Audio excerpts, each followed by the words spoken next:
Word today. Hallelujah.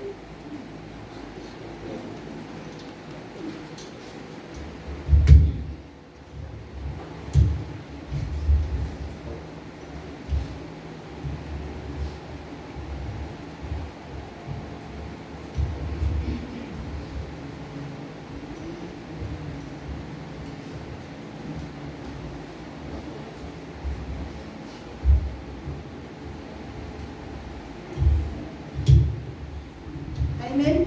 Amen. It's a difficult thing to come now after all that God is doing. Amen. Amen. Just be in tune and hear what the Spirit of God is saying. The title this morning is Fake Things Never Grow. Amen. Fake things never grow.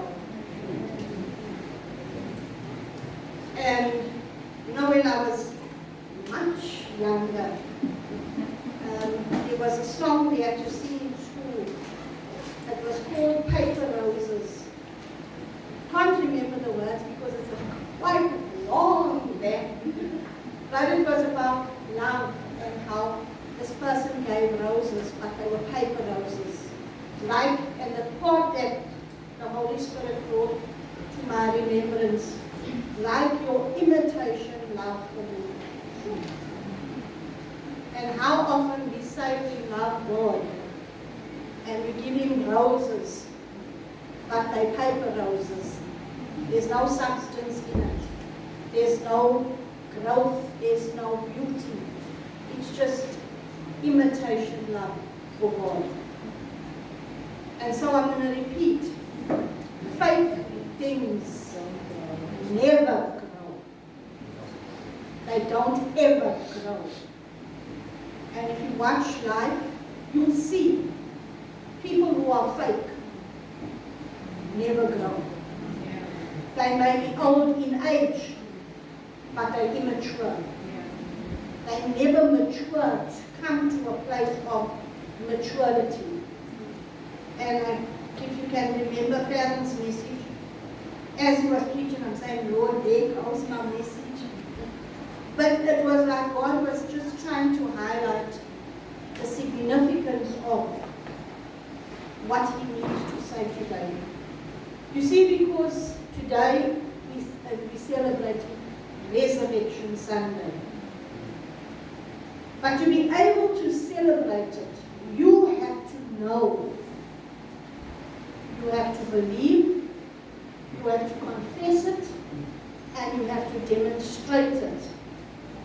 That your salvation, your sanctification, your healing and deliverance is a sure thing. It's not going to happen, or maybe it will happen. Why didn't it happen? It's a sure thing. But you have to align your life so that it becomes a reality. You know, I was talking to my son-in-law and we were talking and he said, you know, Teresa, your favorite phrase is, but the reality is. But the reality is. And I didn't even realize that that's what I always say. But the reality is, so many profess Christianity. So many profess salvation. So many profess they've been delivered. So many profess they've been healed. But their behavior manifests something else. You see, because salvation is your rebirth. It's the change in your DNA structure. There's a newness of life because of the resurrection power within you.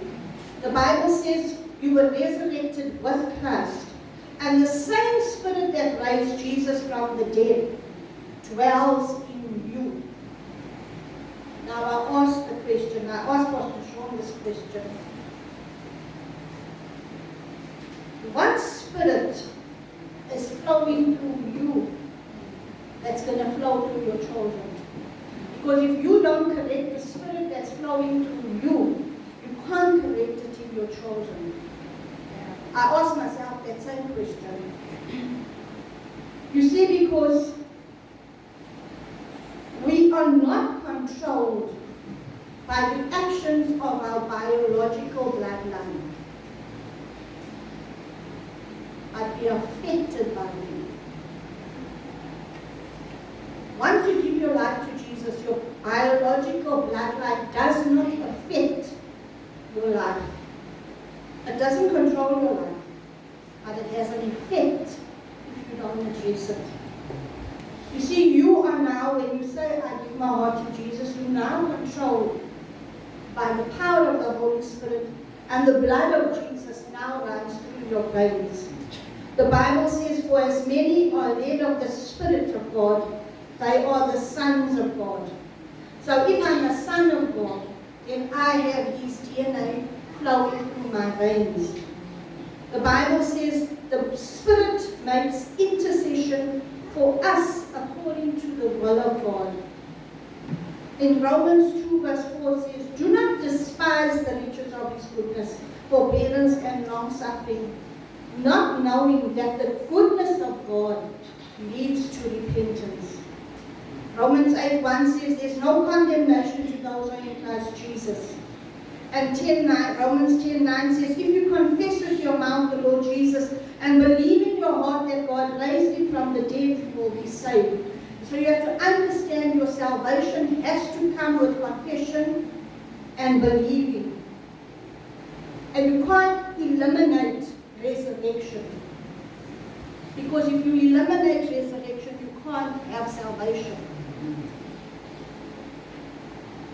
If you confess with your mouth the Lord Jesus, you have to believe that He is the Lord Jesus.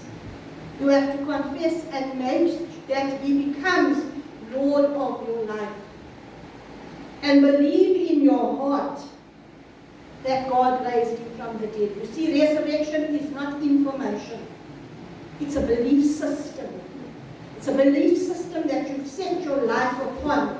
I believe in my heart that God raised Jesus from the dead. And that same Spirit that took Him out of that grave has the same power to take me out of whatever situation I find myself in. It's that same Spirit that has the dynamite power to be able to remove obstacles, to be able to remove barriers, to be able to move things that refuse to move, things that have been strategically set in place to keep you hostage, to keep you in the grave, to keep you permanently dead.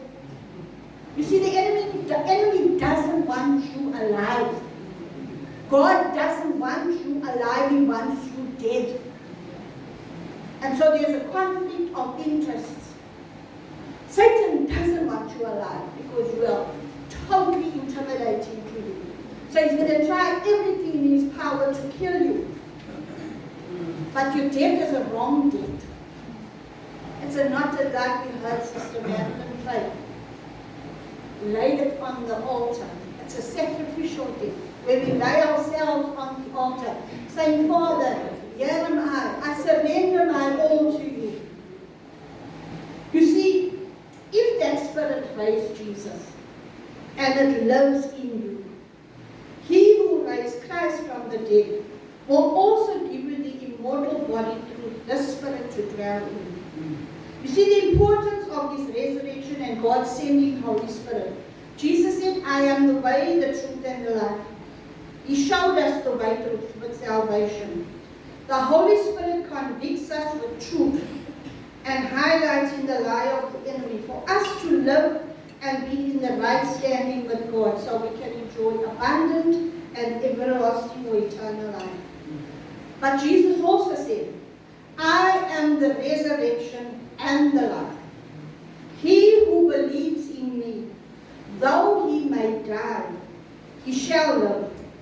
You see, His resurrection is our guarantee that we can put to death that which is not of God and be resurrected with new life and power. You know what the scripture says? To be absent from this body is to be present with the Lord. That's if we die physically. But He's alive. There's a difference with us dying. He's alive. And He's seated at the right hand of the Father, ever interceding on our behalf. You see, how do we know He's alive? The tomb is empty. Amen. Our tomb should be empty. We should be empty of all the things that have put us to death. But no, we still stuck. We still controlled. We still dictated. Our tombs are not empty. Oh. You know, the Bible says, we all know the scripture, John 3:16, for God so loved the world that He gave His only begotten Son, that whoever believes in Him should not perish, but have everlasting life. That was the heart of God. He doesn't want none of us to perish. That's the reason He sent Jesus, so that we never have to perish. But our buts stand in the way of allowing God to do what He needs to do. Jesus said, I'm going, but I'm sending the Comforter, the Holy Spirit. You see, it's still all about God's love for the world. Because the Bible says the Holy Spirit convicts the world of sin, righteousness, and judgment. Verse 9 of John 16, it says, of sin, because I don't believe in me. Of righteousness, because I go to my Father and He will see me no more. And of judgment, because of the ruler of this world is judged. When the Spirit of truth has come, He will guide you into all truth. God does not want anyone to perish, but that we find truth, because truth becomes your deliverance and your liberating power. You will know the truth, and the truth will set you free. You see, this world is a sinful place. It's a place where there's lots of deception. Deception is the order of the day. Fake. If the Holy Spirit doesn't convict people, why do you think you can convince them to change? I'm going to repeat it.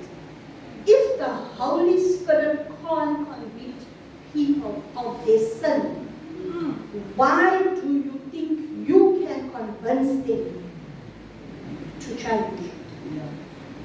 You see, conviction centers on the sin of unbelief in Jesus and rebellion against God. Righteousness highlights the perfect standing of Jesus and the need for His righteousness. But judgment, God strictly assigned for Satan. He didn't assign judgment for us. But in Colossians it says, the wrath of God is revealed from heaven for the children of disobedience. God never, ever wanted His wrath manifest on mankind because He gave Jesus. So He gave Jesus out of love, not out of anger. His anger was assigned to Satan. But because we refuse to listen, what does the Bible say? Rebellion is as the sin of witchcraft, and stubbornness is as idolatry. Now, I'm not asking to put up hands. We're guilty. All of us are guilty. I just have that spirit of discernment. We're all guilty of either rebellion or stubbornness or disobedience. But it's not about your stubbornness and your rebellion and your disobedience. It's the effect. If you listen to Claire the other week, it's the effect it has on other people.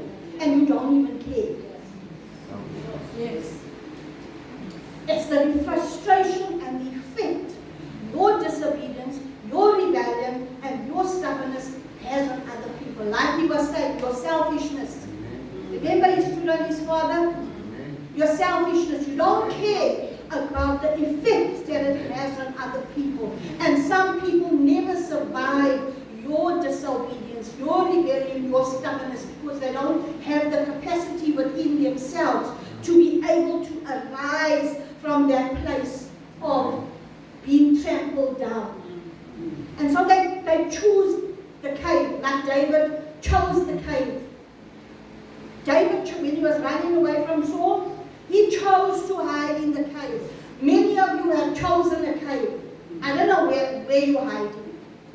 But you've chosen a space because you're tired. Like I was saying to my children yesterday, I'm just tired. I don't have a cave to run to.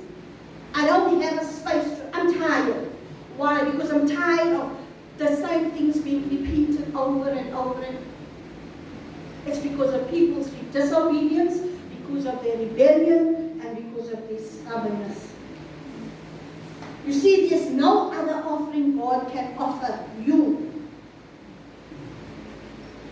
to redeem you. It's done.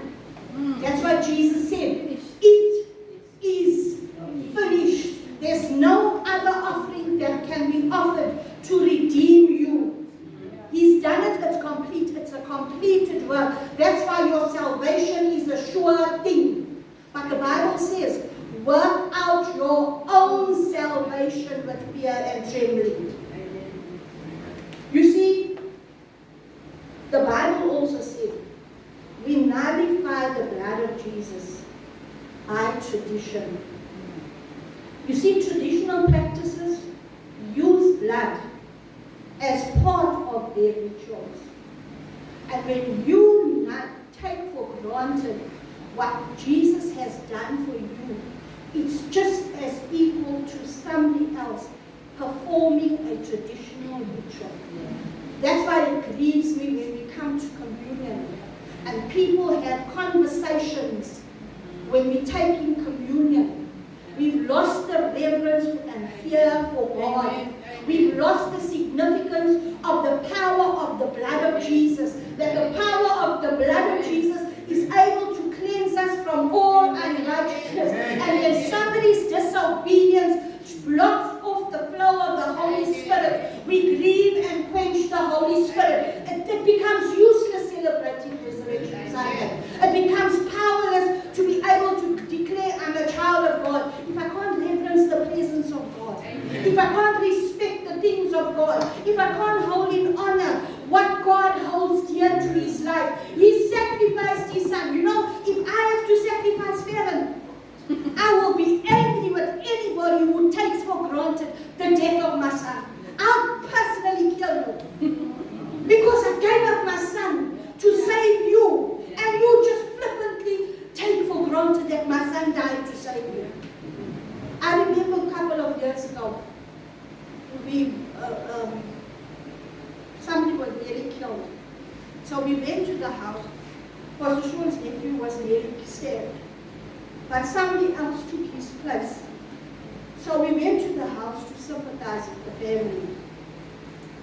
And Pastor Sean relayed to the mother how his cousin should have been killed, but somebody else died in his place.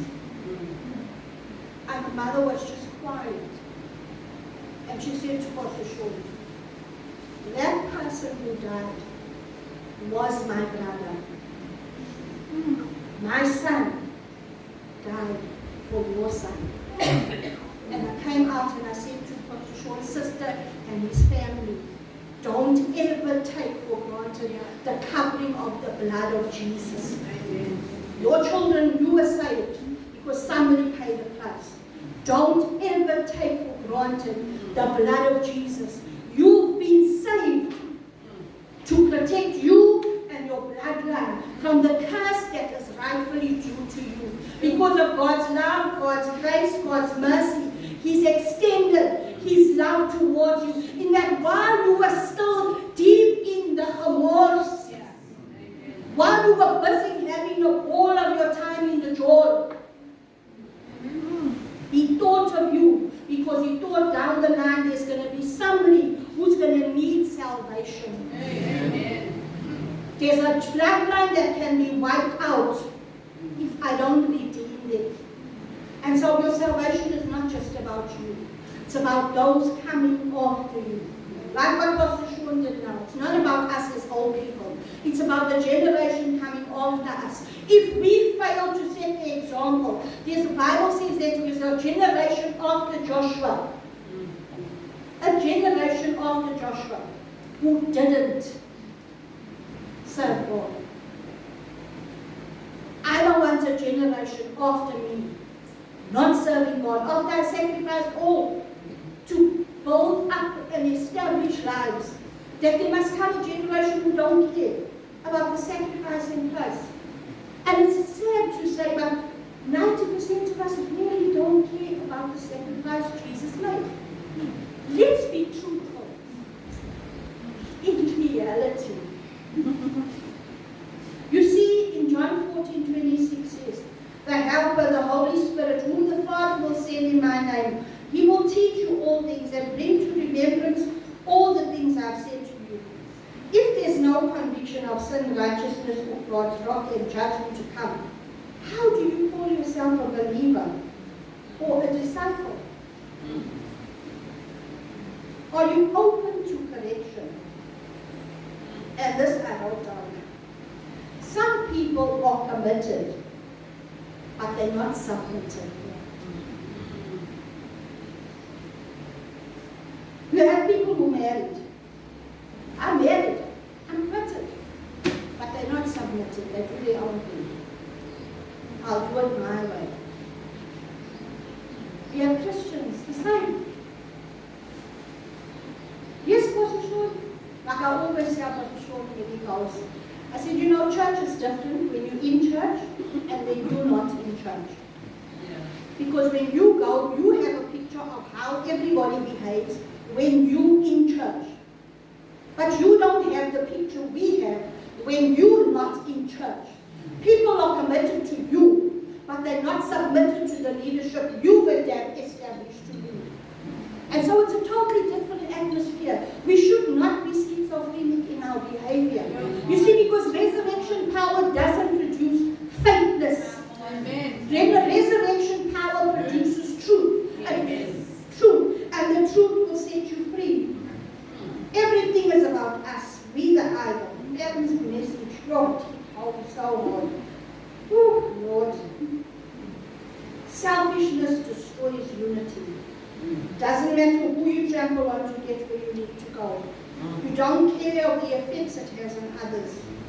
You see, when you understand the Holy Spirit as your personal guide for crucial spiritual growth, you will not treat Him as a passing influence. You see, there has to be evidence of His resurrection power operating in you. There was an empty tomb. Yeah. That was the evidence. Amen. What evidence is in you that that same Spirit dwells in you? There should be an empty tomb, but we're hiding in the tomb. You see, Jesus died, He was buried, and He rose again. This was the most significant experience recorded in history. Amen. Yet, it's the most insignificant experience for me. People know it's a historical event, but how reverent and how relevant is it for you as a believer? The resurrection is the cornerstone of our Christian faith. 1 Corinthians 15 from 14 to 19 says, and if Christ is not risen, then our preaching is empty, and your faith is empty. If the dead do not rise, then Christ is not risen. And if Christ is not risen, your faith is futile. You are still in your sins. Romans 5:21 says, so that as sin reigned in death, even so grace might reign through righteousness to eternal life through Jesus Christ our Lord. Romans 6 verse 9 says, death no longer has dominion over me. As a believer, Jesus said, if you want to be my disciple, you must deny yourself. Take up your cross and follow me. You have to grow from a convert to a disciple, from a member to a participator. Because barrenness and lack prohibit growth, productivity, and abundance. You see, Jesus' resurrection, he had witnesses. Who can witness that the resurrection power lives in you? Who can witness? Amen. Jesus had witnesses. But you know what was the thing that God was ministering to me? Mary came to the tomb expecting a dead body. What are you coming to? And what are your expectations? Mary came expecting a dead body. She never came expecting a risen Savior. But he told them he's going to rise again, which means they didn't believe in him. And how many times God tells us, you're not alone. I will never leave you nor forsake you. I will do all these things, but we don't see it happening because we don't believe. Mary came not expecting a risen Savior. What are you telling others about Jesus? She told Jesus about himself. Sometimes we talk to God and I think God is like, really? Really? You're telling me things about me? Like it's news. I know. You see, Peter and the other disciples, they didn't come because they were expecting to see a risen Savior. Sometimes that you're a Christian for so many years doesn't qualify you to be the good testimony for Jesus. Because they came to the grave. They didn't expect a risen Savior. They came. He told them he's going to rise again after 3 days. I mean, what you can help, Friday, Saturday. Sunday's the third day. Clearly he's going to, there should be something happening on the third day. But nobody believed. And that's our problem. We don't believe. Help our unbelief.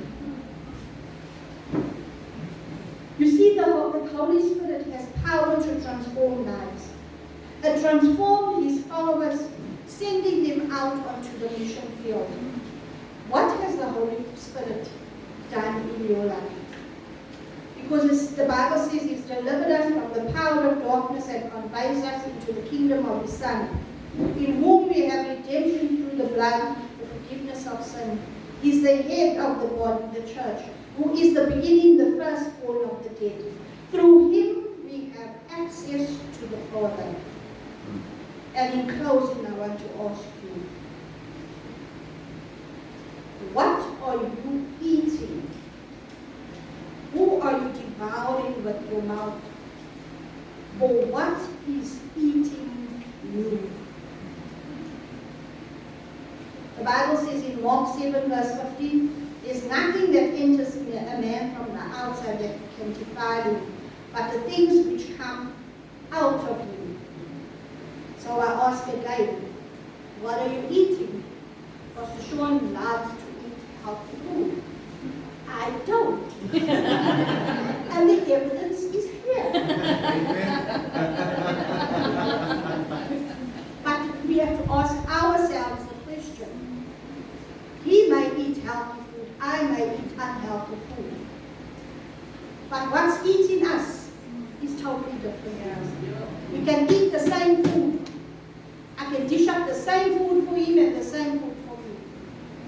But the effect it will have on my body is totally different to the effect it will have on his body. Because there's things eating him and there's things eating me. The food doesn't affect those things.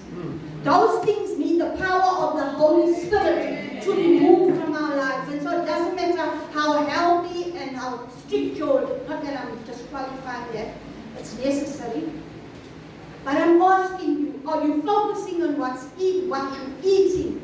Or are you focusing and allowing Holy Spirit, the resurrection power, to remove those things that's eating you? Amen. What spirit is flowing through you? Now you know that scripture, the sins of the fathers fall to the third and fourth generation. Paul said to Timothy, I saw it in your grandmother, I saw it in your mother, I see it in you. Janine, what can people see from your grandmother, your mother, and you? If it never worked for your grandmother, it didn't work for your mother, do you honestly think it's going to work for you if you repeat those same things? It's not. Learn from that. What's flowing through you? I saw it in your grandmother. Can you see the sins of the fathers? Because if you don't break the cycle, you're going to repeat the cycle. 1 Thessalonians 4 verse 3 says, for this is the will of God, your sanctification. God's will is that you be clean. Don't grieve and don't quench the Holy Spirit. Put to death those members. I know a lot of us would like to put to death some other members of our families, or you know. But God's not talking about those members. He's talking about inside of us. Anger, wrath, malice, blasphemy, filthy language. Put to death those things, because the wrath of God is coming to those who are with disobedience. You see, undetected emotions, sometimes we don't even know they exist, unless somebody traps your tongue. Misdirected emotions are when we spill our guts on the wrong person. And all the offended is crying out for, as saying, I deserve an apology. And God is saying to you this morning, we can sing and celebrate Resurrection Sunday. It's very good. But it goes beyond that today. Today is going beyond celebration. Today is going to the place of recognition. Can you recognize? Because if you don't rectify what you don't recognize, if you don't rectify what you don't recognize, you repeat the cycle. Recognize the things God is showing you this morning. Each of us has got a clear picture in our head. In front of us, we like our own TV screen in front of us, where the Holy Spirit is just, because that's what He's there for, to show us where we messed up and where things that are sin against us. Because this morning, He wants us to celebrate the same Spirit that raised Jesus from the dead. It dwells in you. You're not less than, you're not insignificant, you're not better, you're not, I don't have because of this. He says, no, I've changed the DNA. Your biological bloodline does not have the power to affect you to the destiny I've called you to. I've called you before the foundations of the earth. I just used your genetic material to put you together because I needed a special brand. You see, your genetic DNA, especially for your geographical assignment. He's geographically assigned each one of us to a specific place. And so you are genetically correct for your geographical assignment. Don't abort the assignment of God over your life because of a father who never loved you, because of a man who, and God took me to Leah with the unloved woman. We all know that story. We're not going into the story. But she had baby after baby after baby, hoping her husband would love her. Today the world is sitting in a crisis because of the sins of the fathers. Life only changed when she had Judah. She stopped hoping her husband would love her. When she said, now I will praise him. You're going to have to stop hoping people will love you. Stop hoping people will be there for you. Stop hoping people will provide for you. They're not your source. They're your resource. If God doesn't convict them, then the problem's not with you. It's with them. He will judge their disobedience because God expects a father to provide for his children. Because that's what he is as a father. He provides for his children. And when a father fails to provide for his children, it's not the child's problem. It's the father's problem. And God will deal with the father. The sins of the fathers fall to the third and fourth generation. There's children who are coming up who don't have the power to move forward because they've been paralyzed by the insufficiency, the lack, the whatever. But God is saying to you, the tomb is empty. Amen. The tomb is empty. The tomb is empty. Get up. Get up from your place of paralysis. Get up from your place of defeat. Get up from your place of addiction. Get up, get up, get up. Because there's a world out there who needs your testimony. You see, the world, we overcome Satan by the blood of the Lamb. Jesus' part is completely finished. But it's your testimony that the world needs to hear, to know that they have a hope in Christ Jesus. The Bible says, how will they know unless somebody preaches to them? Who's going to preach? Pastor Sean can only go to say, India. That's where he likes to go. That's where he feels that go. But he never called all of us to India. He's called He's not called all of us. He's called some of you to Spain, Greece, Italy, yes, Mauritius, wherever. Amen. You limiting the things that God can do through you. Because you look at your source, it's not enough. Hey, you serve a living God. Amen. You serve a living God. Amen. You serve a living God. Amen. And this morning I want us to stand. We're going to sing. Amen. We serve a living God. The first song we sang. And we're going to sing it believing that I serve a living God. I don't care what situation I find myself in now.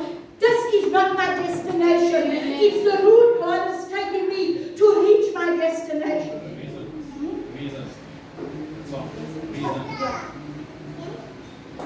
Can we all stand this morning?